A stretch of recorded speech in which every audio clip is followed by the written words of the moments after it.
Start करते हैं Newton law of motion का माइंड मैप। इसमें सबसे पहले हम पढ़ेंगे इनर्शिया के बारे में। इनर्शिया होता क्या है? इनर्शिया क्या है? प्रॉपर्टी ऑफ अ बॉडी, किसी बॉडी की इंटरनल प्रॉपर्टी है ये। ठीक, ये क्या होता है? Oppose the cause of change in state of body. तो ये उस कॉज का अपोज करता है जिसके स्टेट को चेंज करता है। ठीक, तो ऐसे भी हम कर सकते हैं। जिससे हमारा ये कोई ब्लॉक है, इस पर कोई फोर्स लगाया जा रहा है, तो ये कॉज जिसको ये फोर्स लगा रहा है उसका अपोज करेगा। ये क्या है? इनर्शिया है। ठीक, तो जिसका मास ज़्यादा उसका इनर्शिया ज़्यादा होता है। ठीक, तो यानी जो ये बड़ा वाला ब्लॉक है ये ज़्यादा अपोज करेगा, इसलिए इसका इनर्शिया ज़्यादा होगा। ठीक, तो जिसका मास ज़्यादा है उसका इनर्शिया ज़्यादा होता है। ठीक, अब बात करते हैं फर्स्ट लॉ ऑफ मोशन या लॉ ऑफ इक्विलिब्रियम या लॉ ऑफ इनर्शिया। तो ये इनर्शिया के बेस पे ये फर्स्ट लॉ ऑफ मोशन जो है न्यूटन का जो फर्स्ट लॉ ऑफ मोशन है ये इनर्शिया के बेस पे ये, इसलिए इसको ये भी बोलते हैं फर्स्ट लॉ ऑफ मोशन या लॉ ऑफ इक्विलिब्रियम या लॉ ऑफ इनर्शिया भी बोलते हैं। ठीक, तो ये होता क्या है? If net force acting on the body is zero then it will be continuous in state. ठीक, यदि किसी बॉडी पे नेट फोर्स जीरो है तो वो कॉन्टिन्यूअस अपने स्टेट में ही रहेगा। ठीक, इसका यही कहने का मतलब यदि ये बॉडी मान लीजिए रुका हुआ है, इसमें जब तक कोई एक्सटर्नल फोर्स नहीं लगा रहे हैं तब तक अपने स्टांस पे ही रुका रहेगा। ठीक, तो यही देखिए, यही बोल रहा है कि यदि इफ़ नेट फोर्स जीरो है कि किसी बॉडी पे यदि नेट फोर्स जीरो है तो वो कॉन्टिन्यूअस अपने स्टेट में ही रहेगा, अपने स्टेट चेंज नहीं करेगा। ठीक, तो यही है एफ एक्सटर्नल जब जीरो होगा तो सिस्टम का एक्सेलरेशन क्या होगा? जीरो होगा, तो उस टाइम वेलोसिटी लेकिन कांस्टेंट होगा। ठीक, तो वेलोसिटी हो सकता है कांस्टेंट, यदि वेलोसिटी कांस्टेंट है तो भी ये फर्स्ट लॉ को फॉलो करेगा, लॉ ऑफ इक्विलिब्रियम को फॉलो करेगा। ठीक, वेलोसिटी कांस्टेंट हो सकता है। ओके, अब जैसे मान लीजिए ये एक क्वेश्चन है, नीट का ही क्वेश्चन है, एक सिस्टम है, ये कोई सिस्टम है, ये क्या है? Move upward with constant speed v, find the net force on the block mass 2m। तो हमें नेट फोर्स पूछा है 2m ब्लॉक पे। ठीक, 2m वाले ब्लॉक पे हमको नेट फोर्स पूछा है। यदि ये पूरा सिस्टम किससे मूव कर रहा है? कांस्टेंट स्पीड v से ऊपर क्यों मूव कर रहा है। ठीक, तो हमको नेट एक्सेलरेशन पूछा है, नेट फोर्स पूछा है 2m वाले पे। जब ये क्या है कि कांस्टेंट स्पीड से ही मूव कर रहा है ये सिस्टम, तो इस पर नेट एक्सेलरेशन जीरो है, इस पर कोई एक्सटर्नल फोर्स तो वर्क करेगा नहीं, इसलिए इसका पे जो 2m पे जो फोर्स होगा वो क्या होगा? जीरो होगा। ठीक, तो ये क्या कांस्टेंट स्पीड से मूव कर रहा है, इसलिए इस पर जो 2m पे क्या होगा? किसी प्रकार का फोर्स लगेगा नहीं, इसलिए क्या होगा? जीरो होगा आंसर। ओके, क्योंकि क्या है? वेलोसिटी कांस्टेंट है, तो इंपॉर्टेंट है। ऐसे आप बहुत बार क्वेश्चन पूछे हैं। अब बात करते हैं Newton second law of motion का। सेकेंड लॉ ऑफ मोशन की बात करते हैं। ये क्या होता है? Rate of change of momentum is directly proportional to external force. तो rate of change of momentum है वो किसके इक्वल है? फोर्स के इक्वल है। तो rate of change of momentum किसके इक्वल होता है? फोर्स के इक्वल होता है। ये क्या है? सेकेंड लॉ है। ठीक, तो इसको ऐसे भी लिख सकते हैं, एफ बराबर क्या हो सकता है? dp by dt। यहाँ dp क्या है? मोमेंटम है, चेंज इन मोमेंटम है अपॉन टाइम इंटरवल। अब यहाँ मोमेंटम को चाहे तो एम भी लिख सकते हैं मोमेंटम को, तो एफ बराबर एम dv बाई dt भी लिख सकते हैं। ठीक, एम dv बाई dt को आप ऐसे भी लिख सकते हैं। ये क्या है? एक्सेलरेशन है, चेंज वेलोसिटी क्या होता है? एक्सेलरेशन बताता है, यानी फोर्स को हम क्या एफ बराबर क्या लिख सकते हैं? M A. तो ये इंपॉर्टेंट है, ये आपका फॉर्मूला आता है, यही मेन फॉर्मूला है, एफ बराबर एम ए। ओके, अब मान लीजिए आपसे मोमेंटम जब पूछेगा तो अब इसको इंटू कर दे सकते हैं, तो मोमेंटम पूछेगा तो क्या होगा? एफ dt हो जाएगा, एफ dt। ठीक, और कभी कभी एफ और टी के बीच का ग्राफ देता है। ठीक, इसका एरिया हमें क्या देगा? यही मोमेंटम को बताएगा। तो बहुत भाई क्वेश्चन देता है, एफ और टी के बीच का ग्राफ देके हमें पूछता है, तो उसका एरिया निकाल दीजिए, हमको क्या बताएगा? मोमेंटम को बताएगा। ओके, देखिए ये बहुत इंपॉर्टेंट फॉर्मूला है, इससे आपके सभी क्वेश्चन हो जाएंगे। ठीक, ये फॉर्मूला भी याद कर लीजिए। यदि आपको एक्सेलरेशन पूछेगा तो आपको क्या करना होगा? नेट फोर्स अपॉन नेट मास। तो एक्सेलरेशन जब भी पूछेगा तो क्या करना है? नेट फोर्स जितने भी फोर्स हैं अपॉन टोटल मास। ओके, यही करना है। ठीक, तो ऐसे पहला ही क्वेश्चन है 2015 का क्वेश्चन है, find the contact force between A and B. A और बी के बीच कॉन्टैक्ट फोर्स की वैल्यू पूछा है। ठीक, ए और बी यानी इसके बीच, इन दोनों के बीच हमको क्या पूछा है? वही कॉन्टैक्ट फोर्स यानी कि टेंशन यानी नॉर्मल एक्शन फोर्स की वैल्यू पूछा है इन दोनों के बीच। ओके, तो यहाँ पे क्या है? 3 ब्लॉक हैं, 1 2 3 ब्लॉक हैं, और इस पे जो 4 kg का, इस पे कितने हैं? 14 न्यूटन क्या लग रहा है? फोर्स लगाया जा रहा है। ठीक, तो हमसे क्या पूछा है? इन दोनों के बीच का कॉन्टैक्ट फोर्स पूछ रहा है। ठीक, तो सबसे पहले हम निकाल लेंगे, यहाँ पे फोर्स लग रहा है तो सबसे पहले एक्सेलरेशन निकाल लेते हैं कि नेट एक्सेलरेशन क्या होगा। तो नेट एक्सेलरेशन क्या होगा? ए बराबर क्या होगा?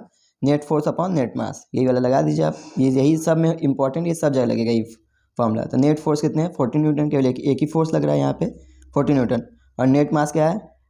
4 kg है, 2 kg 1 kg, 4 kg 2 kg 1 kg है। ठीक, तो कितना हो गया? 14/7। ठीक, यानी कितना हमारा एक्सेलरेशन आएगा? 2 मीटर पर सेकेंड आएगा एक्सेलरेशन। अब बात करते हैं कॉन्टैक्ट फोर्स निकालने की। तो कॉन्टैक्ट फोर्स निकालना होगा तो अब बहुत सिंपल तरीका मैं आपको बताता हूँ, यही यूज कीजिएगा। इसमें क्या होता है? जब भी कॉन्टैक्ट फोर्स निकालना होता है तब वहाँ देखिए जहाँ फोर्स नहीं लग रहा है किसी प्रकार का, तो यहाँ आप पीछे चले जाएगी, जब पीछे किसी प्रकार का फोर्स नहीं लग रहा है तो अब वहाँ से आप निकालिए और उसके मास में उसका एक्सेलरेशन इंटू कर दीजिए, आपको मिल जाएगा तुरंत फोर्स। तो देखिए पीछे किसी प्रकार का एक्सेलरेशन नहीं लग रहा है यहाँ पे, तो यहाँ पे ये 1 kg का ब्लॉक है, इसी में इसके मतलब जो नेट एक्सेलेरेशन से मल्टीप्लाई कर दीजिए, तो यानी इस 1 kg वाली इन दोनों के बीच बी और सी के बीच कॉन्टैक्ट फोर्स क्या हो जाएगा 2 × 1 यानी 2 मीटर पर 2 न्यूटन हो जाएगा। ओके, ऐसे जब ए और बी के बीच पूछे तो हमेशा पीछे चला कीजिए आप, ठीक। पीछे क्या किसी प्रकार फोर्स नहीं लग रहा है, इसलिए आराम से इंटू हो जाएगा, मल्टीप्लाई हो जाएगा, नॉर्मल रिएक्शन फोर्स आप तो निकाल सकते हैं, ठीक। तो अभी हमसे किस पे पूछा है, ए और बी के बीच कॉन्टैक्ट फोर्स पूछा है, तो अब यहाँ का इतना मास पूरा इंटू हो जाएगा। ओके, तो इतना मास कितना होगा 2 × 3 kg इंटू एक्सेलेरेशन कितना है 2 मीटर पर सेकेंड स्क्वायर, तो नेट टेंशन कितना हो जाएगा इन दोनों के बीच कितना होगा 2 × 3 यानी 6 न्यूटन हो जाएगा। ए और बी के बीच कॉन्टैक्ट फोर्स कितना है 6 न्यूटन। ओके, तो सबसे सिंपल तरीका यही है, आप पीछे चलिए, पीछे जितने ब्लॉक हैं बस उसमें क्या होगा उसके एक्सेलेरेशन से इंटू कर दीजिए, ठीक। पी सी वाले में क्या है केवल एक ही ब्लॉक है, इसलिए इसमें एक एक्सेलेरेशन से इंटू हो गया। और ये देखिए इन दोनों के बीच पूछा, तो इनके बीच क्या है 2 ब्लॉक हैं, यानी इधर क्या है, इधर इसके पीछे कितने हैं 2 ब्लॉक हैं, 2 1 3 हो गए, 3 × 2 मीटर पर सेकेंड यानी कितना हो गया टेंशन 6 न्यूटन। तो ये सबसे सिंपल तरीका है, यही आप यूज कीजिए, जब भी ऐसा 3 ब्लॉक सिस्टम आएगा तो तुरंत आपके सभी क्वेश्चन सॉल्व हो जाएंगे। ओके, तो हमारा आंसर क्या आएगा 6 न्यूटन, क्योंकि हमको किसके बीच पूछा है बी और ए और बी के बीच पूछा है, ए और बी के बीच यही वाला टेंशन वर्क करेगा, ठीक। ये ए और बी के बीच टेंशन क्या रहेगा 6 न्यूटन आएगा, एन टी बड़ा कितना आएगा 2 × 3 यानी 6 न्यूटन, आंसर क्या होगा बी। ओके, देखिए ये भी नीट का क्वेश्चन है, ये क्या है find the acceleration and the tension of both block, तो हमें दोनों ब्लॉक का टेंशन बताना है और एक्सेलेरेशन बताना है, ठीक।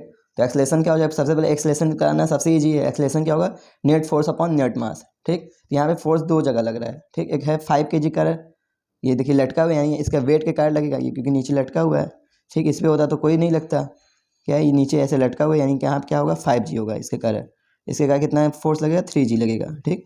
ये इधर फोर्स लगा रहा है। अब देखिए जो 5G है ये ज़्यादा है, ठीक, इसका मास ज़्यादा है इसलिए ये ज़्यादा नीचे खींचेगा, इसलिए एक्सेलेरेशन नेट एक्सेलेरेशन हमारे नीचे इधर की साइड आएगा, इधर की ओर नहीं आएगा, ठीक।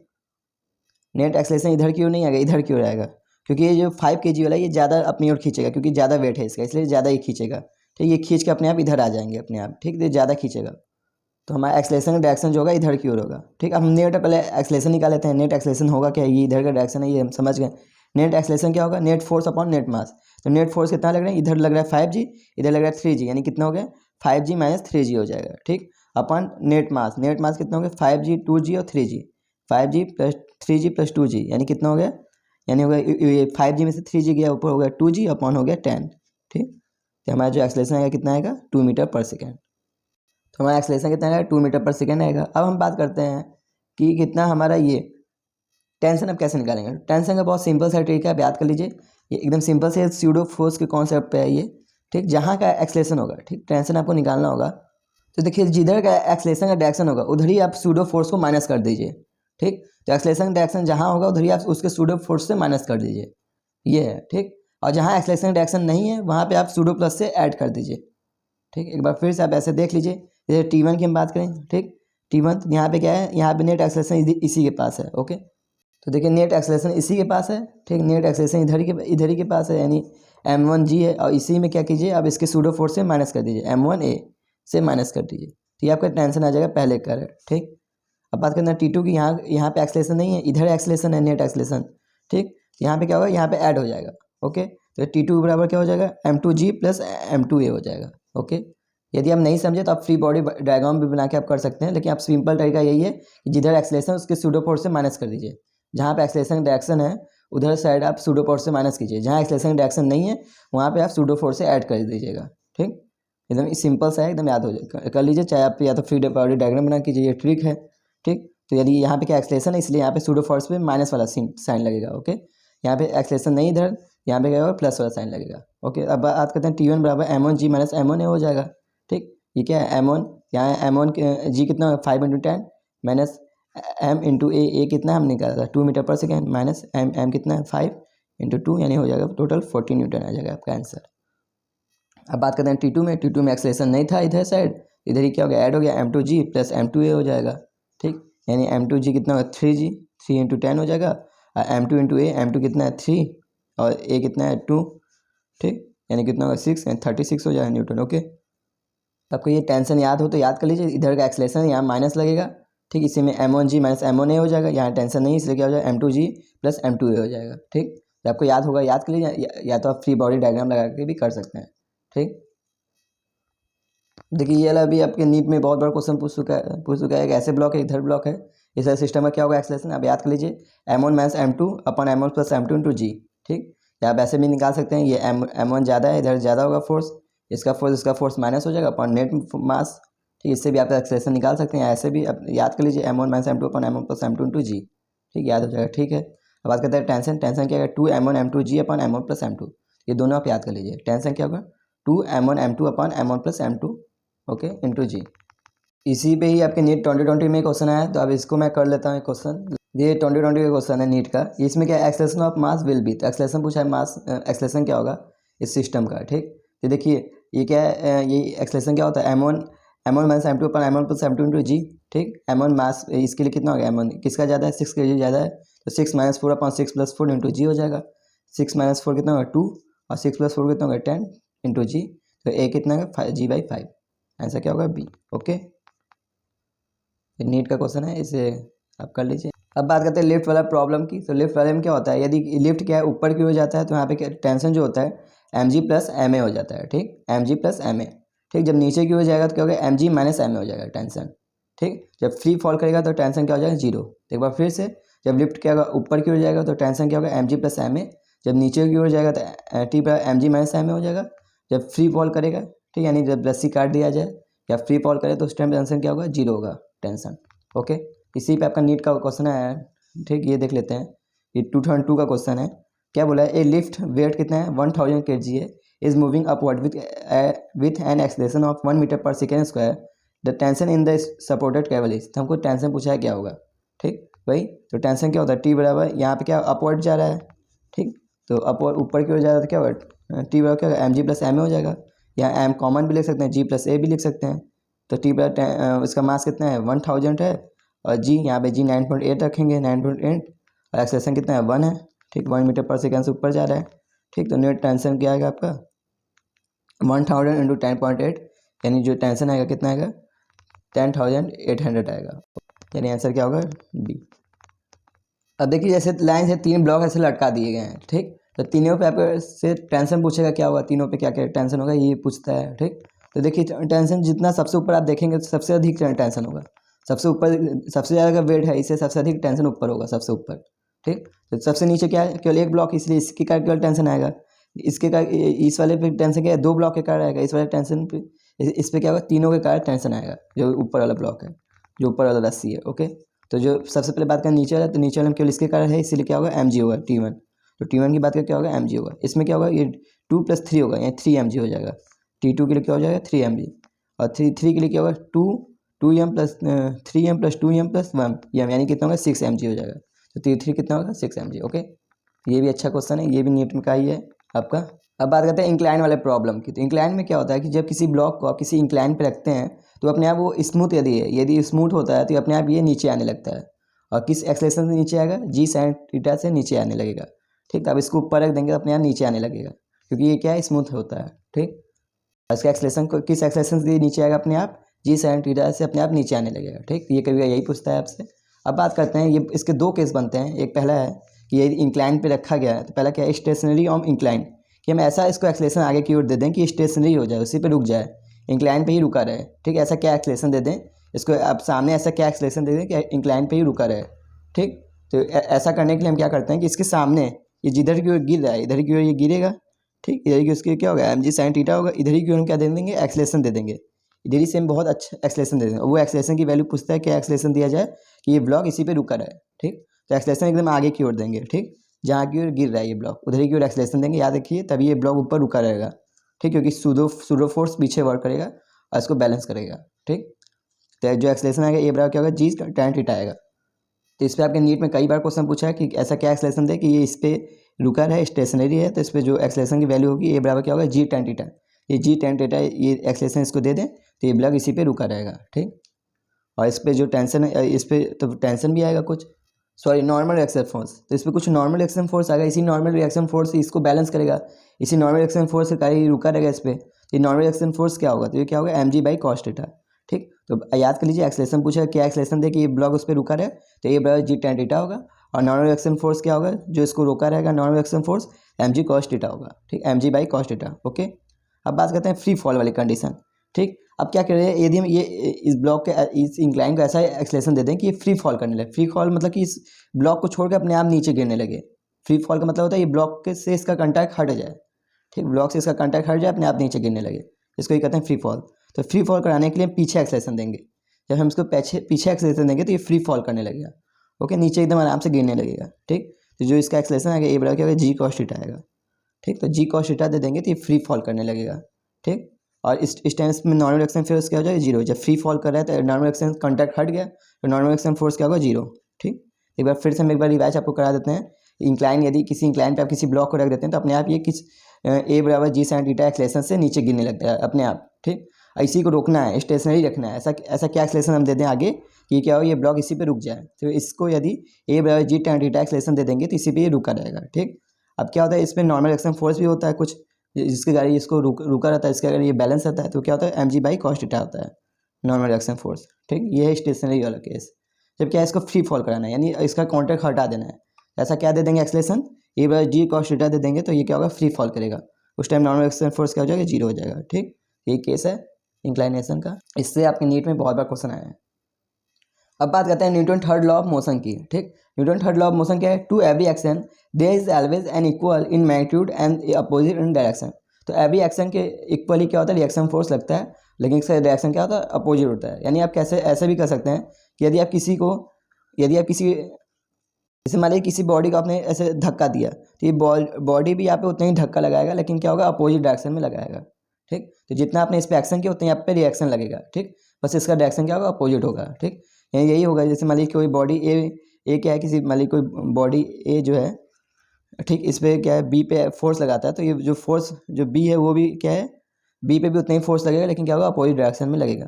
ठीक, तो ये एफ ए बी बराबर क्या हो जाएगा, माइनस एफ बी ए हो जाएगा। ओके, बस इसका डायरेक्शन क्या होगा, अपोजिट होगा। ठीक, Newton third law of motion के कई सारे एग्जांपल ऐसे हो गए। बंदूक आप चलाते हैं तो आप पीछे की ओर आपको धक्का लगता है। यदि आप बंदूक से गोली को मारते हैं तो जितना स्पीड से गोली आगे जाता है उतना ही आप पीछे हल्का हट जाते हैं, धक्का आपको लगता है। ठीक, तो ये ऐसे कई एग्जाम्पल, बहुत सारे ऐसे एग्जाम्पल हैं। ठीक, इसका सबसे मेन एग्जाम्पल जो आपके एनसीईआरटी में भी दिया है वो है रॉकेट प्रपोर्शन ऑफ फार्मूला। ये जो रॉकेट प्रपोर्शन फार्मूला है ये किस पे बेस है, एक्शन रिएक्शन पे ही बेस है। ठीक, इसमें क्या होता है, आपने देखा होगा रॉकेट ऊपर क्यों उड़ता है, कैसे उड़ता है, इसके क्या होता है, इसमें फ्यूल जो होता है निकलता है। ठीक, तो जिस रेट से फ्यूल नीचे निकलता है उसी रेट से रॉकेट ऊपर की ओर जाता है। तो लगातार फ्यूल निकलता रहता है, रॉकेट ऊपर की ओर जाता रहता है। ठीक, तो जिस रेट से फ्यूल निकलता है, ब्लस्ट बर्निंग होता है, जिस रेट से फ्यूल का बर्निंग होता है उसी रेट से रॉकेट ऊपर की ओर जाता है। ठीक, इसी पे एक्शन रिएक्शन के पे ही बेस है रॉकेट प्रपोर्शन। ठीक, अब बात करते हैं, तो यानी देखिए जितना एक्शन होगा उतना ही रिएक्शन फोर्स के बराबर होगा। ठीक, तो जितना एक्सलेशन इसने दिया, फ्यूल का बर्निंग में जितना एक्सलेशन लगा उतना ही एक्सलेशन क्या होगा, रॉकेट को ऊपर जाने में लगेगा। ठीक, तो ये एफ बराबर क्या होगा, V D M by D T. D M by D T क्या है, बर्निंग ऑफ फ्यूल है, rate of burning of fuel है। ठीक, D M by D T क्या है, rate of burning of fuel है। ठीक है, भी क्या है, रिकॉल वेलोसिटी है, यानी किस वेलोसिटी से ये फ्यूल जो है निकल रहा है। ओके, यानी बर्निंग हो रहा है किस वेलोसिटी से फ्यूल।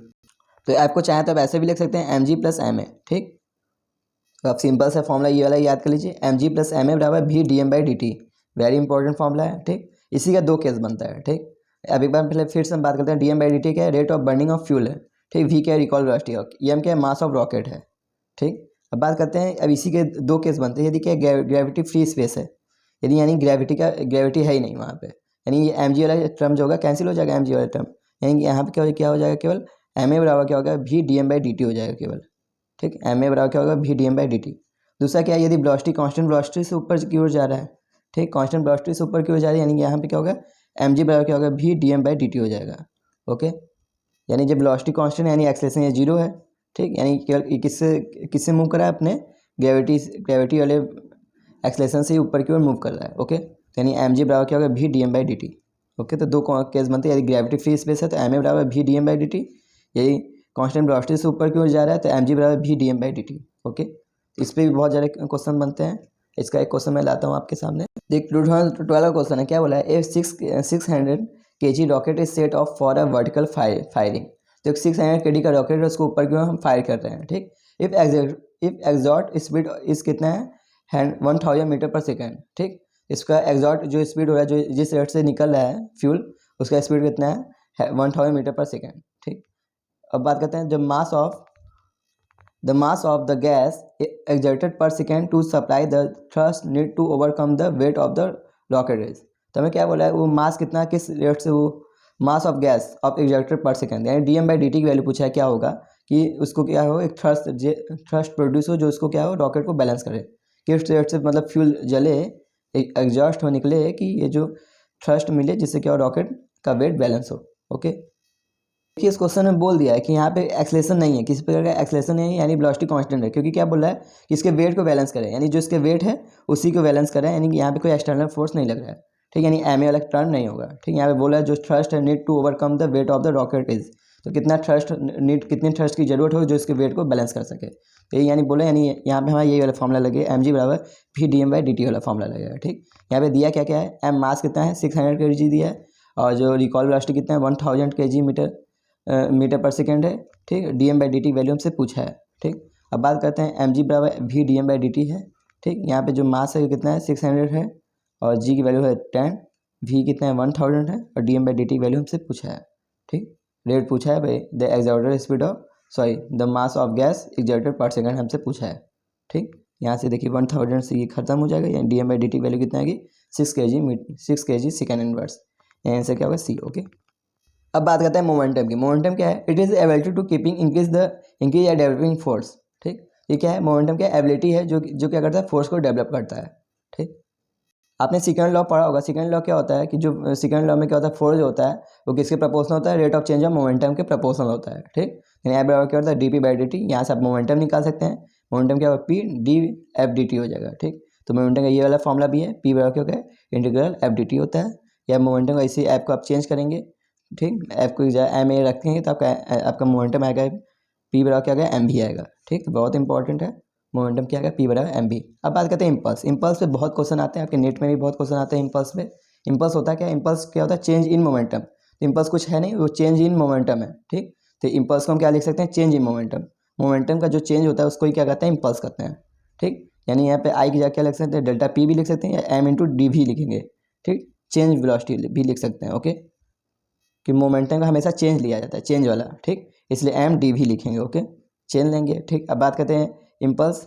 इम्पल्स आई बराबर क्या होगा डी पी, यहाँ वेलोसिटी को ऐसे भी लिख सकते हैं, M V final minus V initial भी लिख सकते हैं, ठीक। इम्पल्स को क्या लिख सकते हैं, M V final minus V initial भी लिख सकते हैं। अब बात करते हैं इम्पल्स का एक और ये भी फॉर्मूला है, आई बराबर एफ डेल्टा टी भी लिख सकते हैं, ठीक। जहाँ एफ क्या है फोर्स है, टी क्या है टाइम इंटरवल है, ओके। अब इसी में एफ और टी के बीच का ग्राफ आपको एरिया क्या देगा, इम्पल्स दे देगा या मोमेंटम बता देगा, ठीक। एफ और टी के बीच का ग्राफ क्या देगा, इम्पल्स या मोमेंटम बताएगा, ओके। अब बात करते हैं रिबाउंड वाला केस। इस पर भर भर के क्वेश्चन आपके नीट में आए, बहुत बार क्वेश्चन आए, इसके सभी केस का हम एकदम साथ में आपके लेते आए हैं सभी केसों को। एक सबसे पहला केस क्या है कि यदि कोई बॉल है दीवार से टकराता है फिर वापस आ जाता है, ठीक, तो इसका चेंज इन मोमेंटम पूछता है या इम्पल्स पूछता है, ठीक। ठीक है, कोई बॉल है दीवार में टकराया वो वापस आ गया, तो चेंज इन मोमेंटम क्या होगा, देखिए पहले ऐसे गया फिर वापस आ गया, यानी वेलोसिटी वापस चेंज हो गया, यानी यहाँ पे क्या हो जाएगा, जो मोमेंटम आपका हो जाएगा 2mv हो जाएगा, ठीक। मोमेंटम क्या हो जाएगा 2mv, ओके, क्योंकि चेंज लेते हैं हमेशा चेंज, तो ये इधर डायरेक्शन अपोजिट है, इसे माइनस और प्लस का जो प्लस आ जाएगा, ठीक। तो जो चेंज इन मोमेंटम आएगा क्या होगा 2mv होगा, ठीक। अब बात करते हैं कि यदि मान लीजिए किसी बॉल को यदि हाइट से गिराते हैं वो रिबाउंड करके अपने सेम हाइट पे पहुंच जाता है, ठीक। इसी पे के बेस पे 2021 पे क्वेश्चन आया, आपको मैं अभी दिखाऊंगा वो, ठीक। यदि किसी हाइट से मैंने इस बॉल को गिराया और उतनी ही हाइट पे वो वापस आ गया ये बॉल, ठीक, रिबाउंड करके, ठीक, तो उस पर क्या होगा, जो मोमेंटम आएगा आपका चेंज इन मोमेंटम क्या होगा 2mv होगा। इस केस में भी रिबाउंड किया अपनी जगह पे फिर आ गया तो वही मोमेंटम क्या होगा 2mv होगा। अब देखिए ये क्या है, फ्री फॉल वाला कंडीशन है, नीचे की ओर गिर रहा है, फ्री फॉल कर रहा है यहाँ, इसीलिए इसका वेलोसिटी यहाँ पे क्या होता है, जब फ्री फॉल करता है उसकी वेलोसिटी क्या होता है √2gh होता है ना, जब नीचे की ओर गिरता है, जब फ्री फॉल वाला कंडीशन होता है, तो यहाँ पे हम ये इसकी वेलोसिटी की वैल्यू भी रख सकते हैं, तो डेल्टा पी बराबर क्या होगा 2m √2gh, ठीक, डेल्टा पी बराबर 2m √2gh, ठीक है, कि ये हो गया। अब बात क्या है कि जब किसी बॉल को किसी एंगल पे ऐसे फेंकते हैं, किसी दीवार पे किसी एंगल पे अगर टकरा के वापस उसी एंगल से वापस आता है, तो उस कंडीशन में ये जो केस बनता है उस पर क्या होगा, यदि देखिए इनके बीच का एंगल दो, देखिए बहुत इंपॉर्टेंट, यदि इनके बीच का एंगल दे, यदि जो एंगल बना रहा है यदि किसी दीवार से टकरा के वापस आए इनके बीच का जो एंगल देगा, तो मोमेंटम चेंज इन मोमेंटम क्या होगा 2mv cos थीटा हो जाएगा, ठीक। याद करना तो याद कर लीजिए, चाहे आप कॉम्पोनेंट तोड़ के भी आप कर सकते हैं, ओके, ठीक। तो यहाँ याद कर लीजिए मोमेंटम यदि इनके बीच का एंगल देगा तो 2mv cos थीटा होगा, 2mv cos थीटा। यदि इनके दीवार से एंगल देगा, यानी ये वॉल से एंगल देगा, दीवार वाले से एंगल देगा, वॉल से एंगल देगा, तो यानी जो मोमेंटम होगा, चेंज इन मोमेंटम क्या होगा, 2 mb sin थीटा हो जाएगा। ठीक, तो जब दीवार के बीच एंगल देगा, दीवार से एंगल देगा तो 2 mb sin थीटा होगा। जब इनके बीच में एंगल देगा, यानी बीच वाला एंगल देगा, तो यानी होगा 2 mb cos थीटा। ठीक, तो याद कर लीजिए, इंपॉर्टेंट है, आप तुरंत क्वेश्चन लगा सकते हैं इससे। देखिए अभी जो हमने अभी क्वेश्चन आपको दिखाया ना, उसी के बेस पे 2021 में क्वेश्चन है, बहुत ईजी क्वेश्चन था। क्या a ball of mass 0.5 kg drop from a height 10 metre strike the ground and rebound to the same height. तो उसमें क्या हुआ, एक बॉल था, उसको 0.5 kg का था, उसको हमने ड्रॉप किया है कि 10 मीटर हाइट से, वो क्या स्ट्राइक किया ग्राउंड से और रिबाउंड किया सेम हाइट। ठीक, the magnitude of impulse imparted to the ball is nearly, तो कितना इम्पल्स इम्पार्टेड होगा। ठीक, ये पूछ रहे हैं हमसे, बस यही सेम यही वाला केस है। ठीक, यहाँ पे इम्पल्स का 2 mb, या इसको ऐसे भी लिख सकते हैं I बराबर 2m अंडर 2gh। ठीक, तो यहाँ I बराबर क्या होगा 2m, मास कितना है 0.5 है, इंटू 2 इंटू 10 इंटू 9.8 आएगा, यानी ये आ जाएगा 14 बाहर निकल जाएगा इससे। I बराबर 2 इंटू 0.15 इंटू 14, इम्पल्स आएगा 4.2 kg metre per second. Answer क्या होगा बी। यदि आपको नहीं सॉल्व हुआ, स्टॉप करके सॉल्व कीजिए, उसके बाद आगे बढ़िए। क्वेश्चन देखिए 2006 का क्वेश्चन है, क्या है, a 0.5 kg ball move with speed of 12 metre per second strike a hard ball, strike करता है एक हार्ड बॉल से at an angle 30 degree with wall. तो ये किससे स्ट्राइक करता है, एक वॉल से, हार्ड वॉल से, और क्या बनाता है, एंगल बनाता है कितना, 30 डिग्री विथ वॉल, बोल दिया 30 डिग्री बनाता है एंगल विथ वॉल से। ठीक, विथ वॉल से। If the retarded with same speed and the same angle, और रिटार्ट करता है सेम स्पीड और सेम एंगल से। ठीक, if the wall for 0.5 second the average force acting on the wall. तो यहाँ पे हमसे मोमेंटम ना पूछ के हमसे क्या पूछ दिया, एवरेज फोर्स पूछ दिया, और यहाँ पे टाइम भी दे दिया है। ठीक, तो कुछ नहीं है, सबसे पहले मोमेंटम निकालेंगे। तो मोमेंटम क्या हो जाएगा, यहाँ पे मास कितना है 0.5 kg, वेलोसिटी कितना है 12 मीटर पर सेकेंड है, टाइम कितना है 0.2 सेकेंड है। ओके, 0.25 सेकेंड है। अब बात करते हैं मोमेंटम। मोमेंटम क्या होता है, चेंज इन मोमेंटम क्या होता है, 2 mb sin थीटा। ठीक, यहाँ पे इसके क्योंकि वॉल से दिया है एंगल, इसीलिए क्या लिखेंगे 2 mb sin थीटा लिखेंगे।